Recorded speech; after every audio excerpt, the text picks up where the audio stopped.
Hello everyone, welcome back. हमारा जो chapter है रिडक्शन ऑफ डिबेंचर्स, उसमें हमने 8 इलस्ट्रेशन तक कंप्लीट किया था। आज हम शुरू करेंगे इलस्ट्रेशन नंबर 9 और इलस्ट्रेशन नंबर 10। 2 इलस्ट्रेशन आज हम करेंगे। सबसे पहले इलस्ट्रेशन नंबर 9 वो हमने आगे किया है, उसके पॉइंट थोड़े रिपीट हो रहे हैं और 2 चीज़ आपको नई है वो यहाँ सीखनी है। यहाँ आपको इलस्ट्रेशन 9 में चीजें दी है, उसमें क्या बताया गया है। 31 मार्च 11 the following balances stood in the books of Sangeeta limited. Sangeeta limited के यहाँ अकाउंट्स में ये सारी बैलेंसेस है। और ऑन द सेम डे यानी 31 मार्च को ही सारे इन्वेस्टमेंट्स सेल कर रहे हैं। गुजरात गवर्नमेंट लोन 97 में, डिफेंस बॉन्ड 102 में। 1 अप्रैल 2011 को जो डिबेंचर है ₹150 के वो हम रिडीम कर रहे हैं at a 10% premium. And on the same day, central government security of ₹50,000 was purchased. Okay, यहाँ हमने 10% प्रीमियम से डिबेंचर है वो रिडीम किए, बाकी की थोड़ी नई सिक्योरिटी परचेज की एट अ 2% प्रीमियम। और एनुअल कंट्रीब्यूशन जो है हमारा वो हर साल है 25,000। ओके, आपको करना है pass unnecessary journal entries in the books of the company to record the transaction. यहाँ आपको सिर्फ जनरल एंट्रीज ही लिखनी है, पर मैं एडवाइस करूंगी कि आप साथों साथ लेजर भी बनाना ताकि आपकी प्रैक्टिस हो जाए। और लेजर के हिसाब से आपको पता चलेगा कि जो बैलेंस की अमाउंट है वो बैलेंस की अमाउंट की भी आपको एंट्री लिखनी होगी। ओके, तो जैसे हम पहले शुरुआत करते हैं, हम यहाँ मेन जो लेजर है वो कौन कौन से होते हैं। डिबेंचर का, डिबेंचर होल्डर का, डिबेंचर सिंकिंग फंड जो हम बनाते हैं, रिडम्पशन फंड उसका, डिबेंचर रिडम्पशन फंड इन्वेस्टमेंट का अकाउंट। रिडीम हमने किया है, वहां लिखा है 10% प्रीमियम से, तो premium on debenture redemption.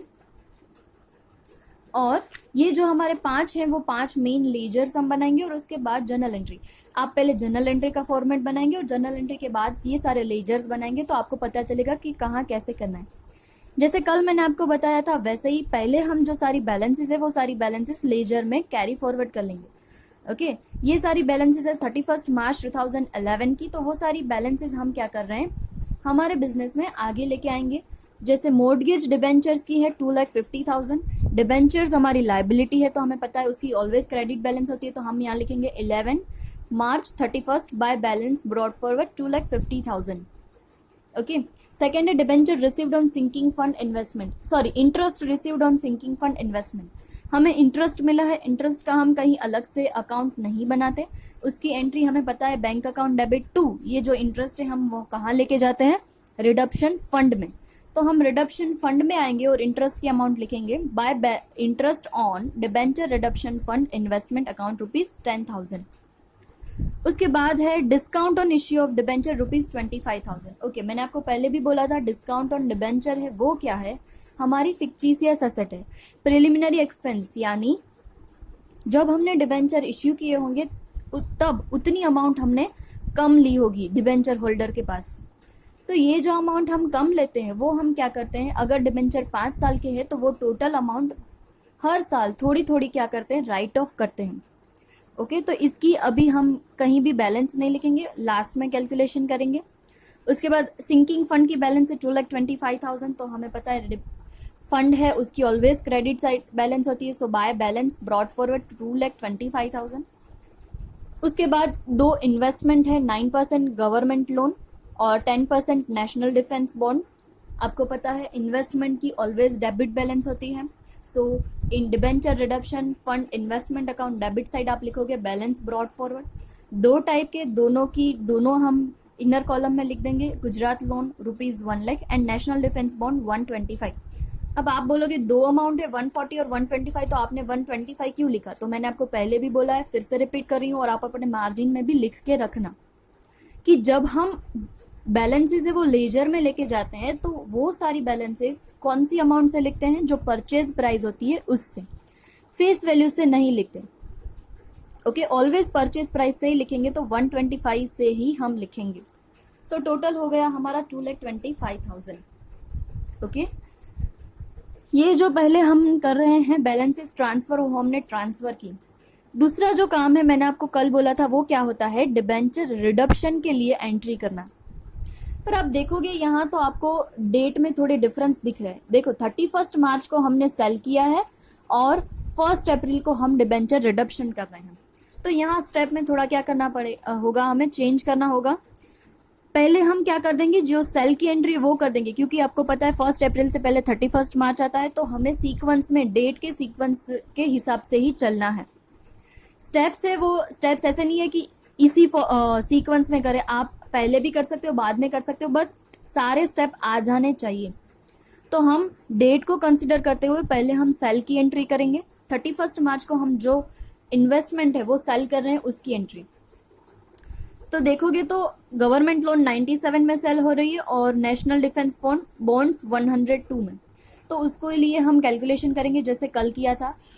Face value लेंगे, इधर ऑलवेज कैलकुलेशन में फेस वैल्यू ही कंसिडर होगी। Face value ₹1 lakh, selling price क्या है 97, और जैसे मैंने आपको बोला था कि इन्वेस्टमेंट की जो फेस वैल्यू होगी पर शेयर पर इन्वेस्टमेंट वो 100 ही होगी।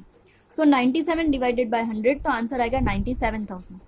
और नेशनल डिफेंस बोन के लिए 1,40,000 इंटू 102 डिवाइडेड बाय 100, 142,800, दोनों का टोटल होगा 2,39,800। सेल की एंट्री क्या होती है, bank account debit to debenture reduction fund investment account credit, क्योंकि अब वो हमारे इन्वेस्टमेंट नहीं रहेंगे।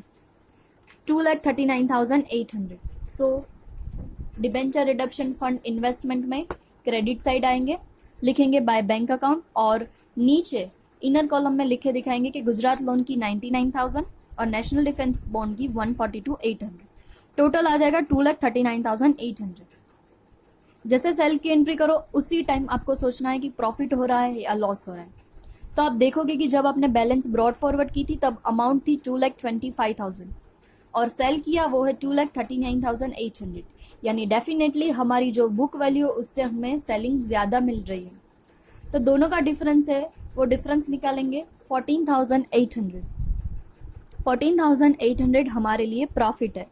तो प्रॉफिट के लिए एंट्री क्या होती है, debenture reduction fund investment account debit to, ये प्रॉफिट कहाँ लेके जाएंगे, डिबेंचर रिडक्शन फंड में। Yes 14,800 debenture reduction fund account profit, और यहाँ लिखोगे debenture reduction fund investment profit. Similar यही हमें एंट्री में लिखना है।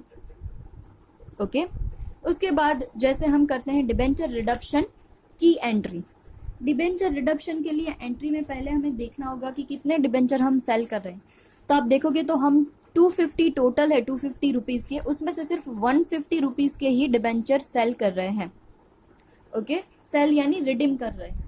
सो यहाँ आपको पहले डिबेंचर के नंबर ऑफ डिबेंचर कैसे फाइंड होंगे, 1,50,000 रुपीज है डिवाइडेड बाय पर डिबेंचर अमाउंट है 100 रुपीज, डिवाइड करोगे तो 1,500 डिबेंचर हम रिडीम कर रहे हैं। कैसे रिडीम कर रहे हैं, एज ए 10% प्रीमियम से।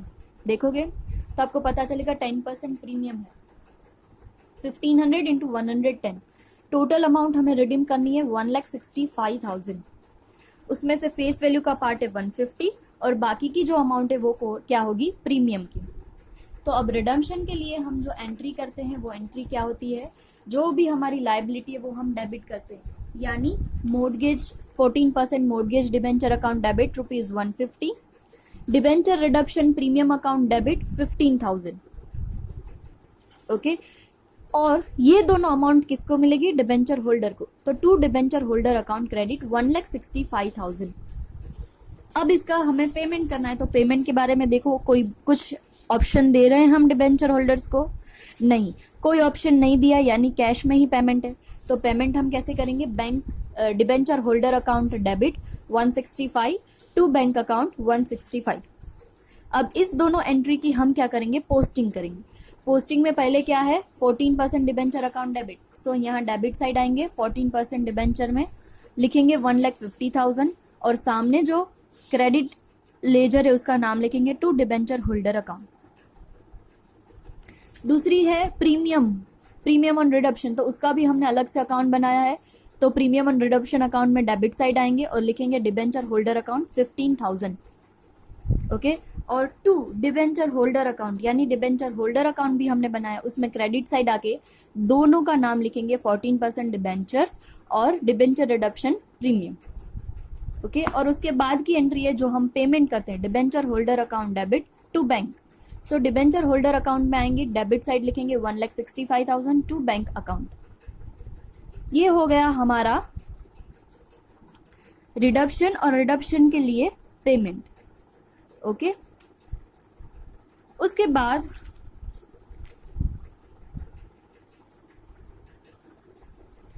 बाद उन्होंने क्या बोला है, जैसे ही हम डिबेंचर सेल किए हैं वैसे ही हम क्या कर रहे हैं, दूसरी जो सिक्योरिटी है वो परचेज कर रहे हैं। 50,000 की जो सिक्योरिटी है वो हमने परचेज की है, okay, at premium of ₹2%।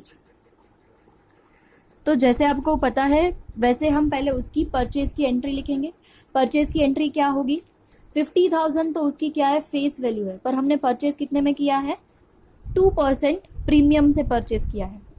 So 2% premium से परचेज करेंगे तो उसके लिए हम एंट्री लिखेंगे, debenture reduction fund investment account debit to bank account. अब ये अमाउंट आप कैसे फाइंड करोगे, तो आपको पता है 50,000 की उसकी फेस वैल्यू है और डिवाइडेड बाय 100 करोगे तो आंसर आएगा 500, और 2% प्रीमियम यानी 100 प्लस 2%, 102 मल्टीप्लाई बाय 500, अमाउंट कितनी आएगी, 51,000। क्या किया मैंने, आपको पता है जैसे हम सेल के लिए फाइंड करते हैं वैसे ही आप फाइंड कर लो तो भी आपका आंसर आ जाएगा। देखो 50,000 उसकी फेस वैल्यू इनटू, अब हम परचेज कर रहे हैं 102 और डिवाइडेड बाय 100, आंसर मिल जाएगा 51,000। यहाँ मैं आपको लिख के भी देती हूँ ताकि आपको पता चले कैसे फाइंड किया है मैंने। यहाँ 50,000 उसकी फेस वैल्यू है, मल्टीप्लाई बाय कितने में परचेज किया है, 102, और डिवाइडेड बाय उसकी फेस वैल्यू है 100। सो 51,000 क्या हो जाएगी, उसकी परचेज प्राइस हो जाएगी। तो हम एंट्री लिख देंगे, debenture reduction fund investment account debit to bank account. तो यहाँ हम ट्रांसफर करेंगे debenture reduction fund investment account में डेबिट साइड लिखेंगे 51,000 to bank account purchase. Okay, ये काम खत्म होने के बाद यहाँ हमने जो इंटरेस्ट था वो इंटरेस्ट हमने क्या किया, डिबेंचर रिडक्शन फंड में ट्रांसफर किया है। उसके भी लिए हम क्या लिखेंगे, एंट्री लिखेंगे, जो हमने किया है वही लिखना है। हमने जो ये इंटरेस्ट था सिंकिंग फंड इन्वेस्टमेंट में मिला था वो हमने कहाँ क्रेडिट किया, डिबेंचर रिडक्शन फंड में। तो डेबिट कौन होगा, इंटरेस्ट, तो वही एंट्री हमें लिखना है, interest on debenture fund investment account debit to debenture reduction fund account credit. ये सारे ट्रांजैक्शन 1 अप्रैल को ही हो रहे हैं, तो आपकी अगर ये सीक्वेंस पहले ये इन्वेस्टमेंट परचेज लिख दिया बाद में ये एंट्री लिखी तो कोई भी आपको आंसर गलत नहीं कर सकता। ठीक है, सीक्वेंस डेट सेम है तो सीक्वेंस अलग हो सकती है, उसमें कोई प्रॉब्लम नहीं है। अब जो हमारा काम है वो क्या काम है, हमारे जो अकाउंट है वो क्लोज करना है, वो हमारा मेन पर्पज है।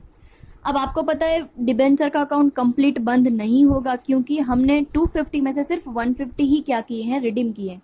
तो बाकी की जो बैलेंस है वो हम क्या कर देंगे, carry forward, to balance carry forward 1 lakh rupees. Okay, so mortgage account हो जाएगा बंद। सिमिलरली इन्वेस्टमेंट अकाउंट भी हमारा बंद नहीं होगा क्योंकि हमने सारे इन्वेस्टमेंट सेल किए पर सामने दूसरे इन्वेस्टमेंट परचेज भी किए हैं। सो टू बैंक अकाउंट, यहाँ जो परचेज की अमाउंट होगी उतनी ही अमाउंट क्या होगी, कैरी फॉरवर्ड होगी, और हमारा इन्वेस्टमेंट अकाउंट भी बंद हो जाएगा। ओके, फंड का अकाउंट हम लास्ट में क्लोज करेंगे, उससे पहले डिबेंचर होल्डर ऑलरेडी हमारा क्लोज हो गया है। Premium on redemption of debenture account हमें पता है, उसको हम क्लोज करके कहाँ लेके जाते हैं, डिबेंचर रिडम्पशन फंड में लेके जाते हैं।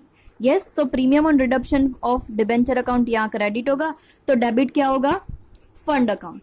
सो debenture redemption fund account debit, ये हमारी लॉस है, to debenture redemption premium account 15,000। ये क्या किया हमने, प्रीमियम का अकाउंट क्लोज करने की एंट्री लिखी। ये जो हमने एंट्री लिखी वो क्या लिखी, प्रीमियम क्लोज करने की एंट्री लिखी, और ये अकाउंट भी हमारा हो गया बंद। तो सारे के सारे अकाउंट बंद हो गए। अब हमारा जो एक वन एंड ओनली अकाउंट बाकी है वो है डिबेंचर रिडम्पशन फंड अकाउंट। पर मैंने जैसे आपको बोला था पहले, ये डिस्काउंट की अमाउंट है वो हम लास्ट में कैलकुलेट करेंगे। डिस्काउंट के लिए क्या बोला है, 25,000 उसकी बैलेंस है। यस, 25,000 में से हम क्या करेंगे, उसको राइट ऑफ करेंगे कि हमारा ये साल का जो एक्सपेंस है उसमें से 150 तो आपने क्या कर दिए, सेल कर दिए हैं डिबेंचर।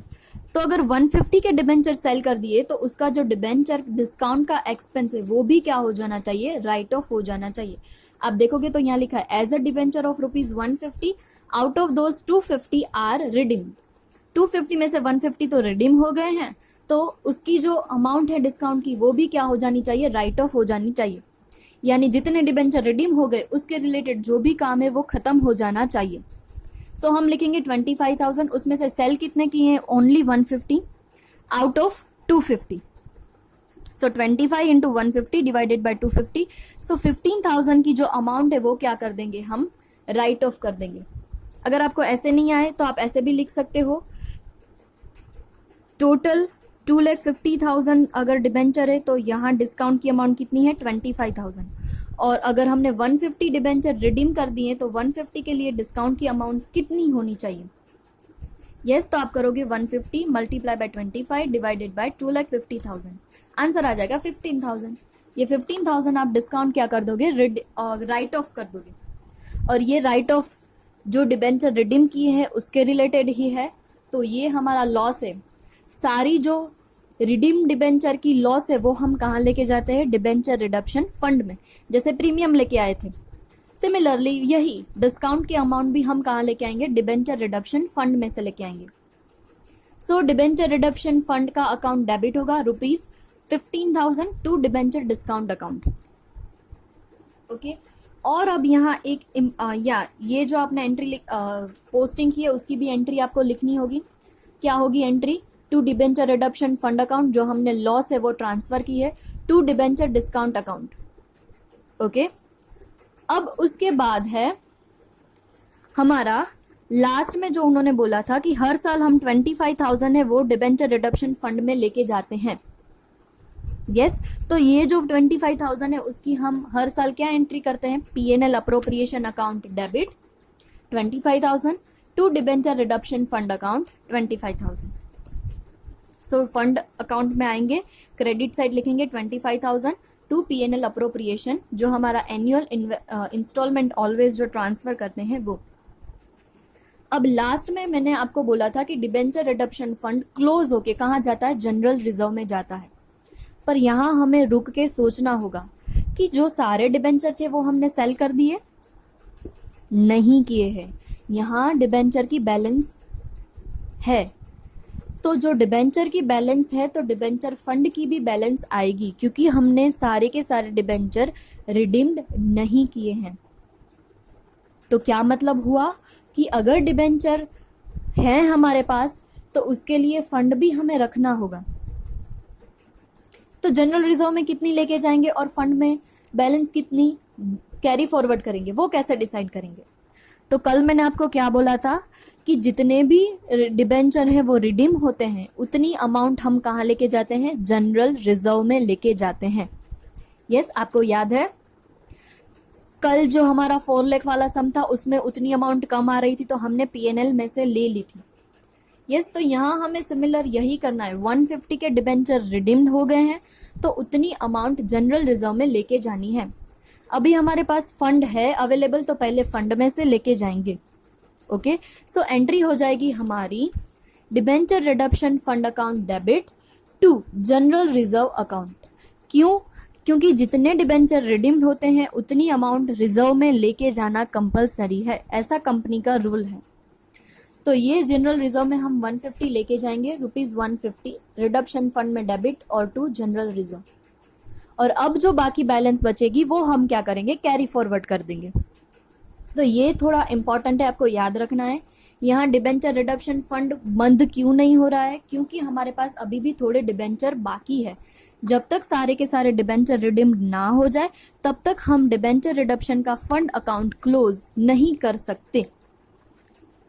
ओके, तो ये सम थोड़ा इंपॉर्टेंट है, आराम से ध्यान से देखना और कोई भी चीज समझ में ना आए तो पूछ लें। ऐसा ही आपको सम मिलेगा सम नंबर 16, तो आप इलस्ट्रेशन 9 के साथ पहले सम नंबर 16 करोगे ताकि आपको अच्छे से याद हो जाए, बाद में ही दूसरे सम करोगे। ओके, जैसे बोला था हम आज करेंगे दूसरा इलस्ट्रेशन नंबर 10। इलस्ट्रेशन नंबर 10 में 2 पार्ट है, पार्ट ए और पार्ट बी। उसमें से पहले आज सिर्फ हम पार्ट बी करेंगे, ए बाद में करेंगे। पहले आज कौन सा करेंगे, पार्ट बी, क्योंकि ये हमने पहले भी कर लिया है और आपको जल्दी से याद भी आ जाएगा। देखो, रेखा लिमिटेड, और आपको इस टाइप के सम्स ज्यादा पूछे जाएंगे। ओके मैं बार बार आपको बोलती हूँ कि इस टाइप के सम्स को आपको ज्यादा करने हैं, ऐसे सम्स आपको ज्यादा पूछे जाते हैं। Rekha limited has given the following option to debenture holders for the reduction of its 12% 10,000 debenture of 100 each at 5% premium. उनको ऑप्शन दिए हैं और ऑप्शन सिलेक्ट करने के लिए 5,000 डिबेंचर होल्डर है, उन्होंने प्रेफरेंस शेयर सिलेक्ट किया है। 3,800 जो डिबेंचर है उन्होंने नए डिबेंचर सिलेक्ट किए हैं, और बाकी के जो है उनको क्या चाहिए, कैश में रीपेमेंट चाहिए। ओके तो इसकी मैं आपको कैलकुलेशन सिखा दूंगी, एंट्री आप खुद करना। ओके सो पहले तो हम क्या करेंगे, जो डिबेंचर रिडक्शन की है वो एंट्री पास करेंगे। 10,000 डिबेंचर और 5% प्रीमियम यानी 105 से रिडीम करेंगे। सो 10,000 इंटू 105 आंसर आएगा 10,50,000। तो यहाँ सबसे पहले हम एंट्री करेंगे 12% डिबेंचर अकाउंट डेबिट 10 लाख, और बाकी के जो 5% है वो premium, so premium on reduction of debenture account debit 50,000 to 10,50,000 debenture holder, ये सारी अमाउंट डिबेंचर होल्डर को मिल जाएगी। उसके बाद डिबेंचर होल्डर अकाउंट डेबिट करेंगे और सारे के सारे ऑप्शन के हिसाब से जाएंगे। पहले जो 5,000 डिबेंचर है उन्होंने ऑप्शन सिलेक्ट किया है 10% preference shares of 100 each, 80 paid up and rupees at 120, यानी प्रीमियम से उन्होंने इश्यू किया है और उसमें से सिर्फ पेड अप अमाउंट कितनी है, 80 की ही मिली है। ओके तो यहां हम पहले कैलकुलेशन कैसे करेंगे वो देख लो। 5,000 इक्विटी शेयर को हमें अमाउंट कितनी देनी है, 105, यानी 5,000 इंटू 105 5,25,000। ओके ये हमने पहले भी किया है 525, और अब इश्यू कितने में कर रहे हैं हम, 120 में, यानी प्रीमियम के साथ इश्यू कर रहे हैं। तो हम करेंगे 5,25,000 डिवाइडेड बाय 120।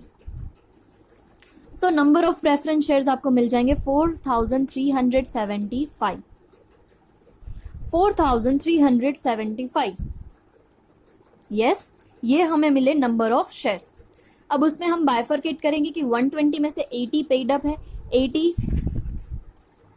यहाँ इन्होंने लिखा है 80 पेड अप एट 120 में से 80 पेड अप है, तो वो हम लेके जाएंगे कैपिटल की अकाउंट पे, और बाकी की जो 40 अमाउंट है वो लेके जाएंगे हम प्रेफरेंस शेयर में, जो बाकी की अमाउंट होगी प्रीमियम की वो। ठीक है तो हम यहाँ एंट्री क्या लिखेंगे, डिबेंचर होल्डर अकाउंट डेबिट कितने के करेंगे, सिर्फ जिसने प्रेफरेंस शेयर का ऑप्शन सिलेक्ट किया है वो 5,25,000 टू 10% प्रेफरेंस शेयर कैपिटल, क्योंकि कैपिटल में अमाउंट ऑलवेज पेड अप की ही जाती है। आपको शेयर कैपिटल का अकाउंट किया है तो याद होगा कि शेयर कैपिटल में हम क्या करते हैं, ऑलवेज पेड अप अमाउंट ही कैपिटल में लेके जाते हैं। सो प्रेफरेंस शेयर कैपिटल अकाउंट ₹80 की जो है वो पेड अप अमाउंट लेके जाएंगे, और बाकी का जो 40 है वो हम प्रीमियम में लेके जाएंगे टू सिक्योरिटी प्रीमियम। ओके यहाँ एक यही पॉइंट नया है, क्योंकि 80 जो पेड अप आपको बोला है उतनी ही अमाउंट आपको क्या लेके जानी है, कैपिटल में लेके जानी है। दूसरा ऑप्शन है 3,800 जो डिबेंचर होल्डर है वो क्या कर रहे हैं, 15% न्यू डिबेंचर ले रहे हैं एट अ 5% डिस्काउंट। ओके तो पहले हम जो 3,800 डिबेंचर होल्डर है उनको कितने चाहिए, 105। सो 3,800 मल्टीप्लाई बाय 105 करोगे तो आंसर आएगा 3,99,000।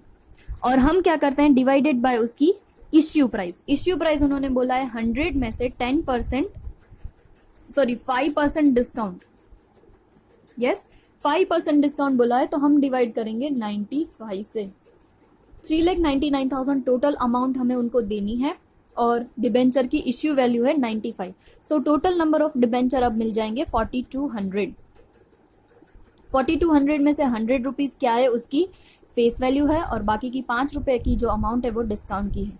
तो एंट्री क्या होगी, debenture holder account debit 3,99,000, discount on debenture हमारा लॉस है वो भी हम डेबिट कर देंगे 21,000, और 15% डिबेंचर 4,20,000, क्योंकि डिबेंचर के अकाउंट में तो उसकी फेस वैल्यू ही जाती है। यस और उसके बाद लास्ट में जो डिबेंचर होल्डर बचे उनको तो हमें क्या देना है, कैश ही देना है। बाकी के जो कितने डिबेंचर होल्डर बचे हैं 1,200 जो डिबेंचर होल्डर है उनको कैश देना है। Yes so 1,200 multiply by 105। So 1,200 multiply by 105 करोगे तो आंसर आएगा 1,26,000। सो वो सारे डिबेंचर होल्डर को क्या करना है, हमें कैश अमाउंट ही रिटर्न करनी है। So debenture holder account debit 126 to bank account 1,26,000। Okay इसके रिलेटेड आपको सम मिल जाएंगे 20, 22 और 27। और अगर कोई भी अमाउंट है वो 10A रिलेटेड हो, वो आपको अगर ना समझ में आए तो आप बाद में करना। 10B रिलेटेड ही है 20, 22 और 27, ये सम्स आप इलस्ट्रेशन 10 के साथ करोगे। और जो हमारा ए का पोर्शन है वो हम बाकी का जो बाकी है वो नेक्स्ट वीडियो में करेंगे। उसमें भी आपको जर्नल एंट्री और लेजर ही बनाने हैं। ओके, हम रीड कर लेते हैं। अगर हमने आगे किया वैसा ही है तो आप ये खुद ट्राई करोगे 10A। The following were the balances in the books of company as on 1st January 2010. 12% debenture 3 lakh, debenture reduction fund 225 और debenture reduction fund investment 2 lakh 25. Company transferred 25,000 every year to debenture reduction fund account. After receiving interest on investment, company sold out the said investment at a 20% profit. Okay, 20% profit यानी क्या है, 100 हमारी face value है, उसमें 20% add करोगे तो investment कितने में सेल होगा, 120 में सेल होगा। And debentures amounting ₹240,000 were redeemed eight 10%। Yes, अभी जो हमने सम किया सिमिलर ऐसा ही सम है, तो 10A आप खुद ट्राई करोगे। ओके, मैं आपको सिर्फ इन्वेस्टमेंट सेल की अमाउंट फाइंड करके देती हूँ। 2,25,000 मल्टीप्लाई बाय 120 और divided by 100। Okay, so 2,25,000 into 120 और डिवाइडेड बाय 100, यानी हमें सेल की अमाउंट मिल जाएगी 2,70,000। सेल की अमाउंट हमें कितनी मिल जाएगी, 2,70,000।